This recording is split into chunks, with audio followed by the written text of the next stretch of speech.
שהוא אוהד כדורגל, ואת אלון, והוא הפך לזמר בזכות אלון, והוא הוציא דיסק. הנה הדיסק, ואני נותן לך אותו, אלון מזרחי. אהבתי את השערים שלך. אלון, מה שנקרא, הכי פורה מאז ומתמיד בהפקעת שערים במדינת ישראל. הוא ידע תמיד איפה להיות, ידע איך להפקיע, וזה מתנה. חבל שלו, הוא לא בא לפה.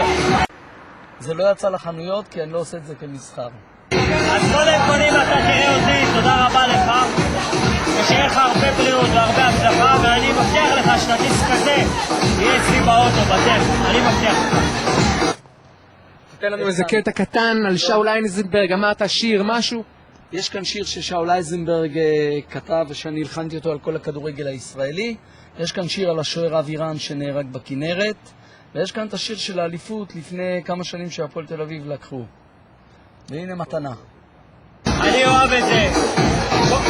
כל הזמן שמביאים לי מתנות, אני תמיד אומר תודה, ומכבד את זה שמביא לי, ואני מבטיח לו שאני אשמע את זה. שאול לא שקרן, עד שלא הוכיחו שום דבר, שאול לא שקרן. לא שמעת לשיחת טלפון עם בונפלד?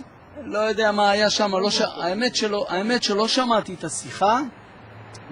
את השיחה, ואני לא יכול להגיד. שאול אייזנברג. מה אתה חושב על הבן אדם? שאול אייזנברג, צריך להבין.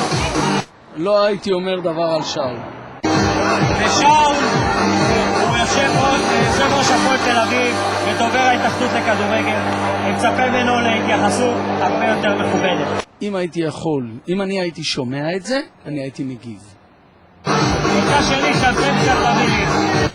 עוד בן אדם שמכיר את שאול אייזנברג, ומפחד לדבר עליו. מעניין שאול, מעניין.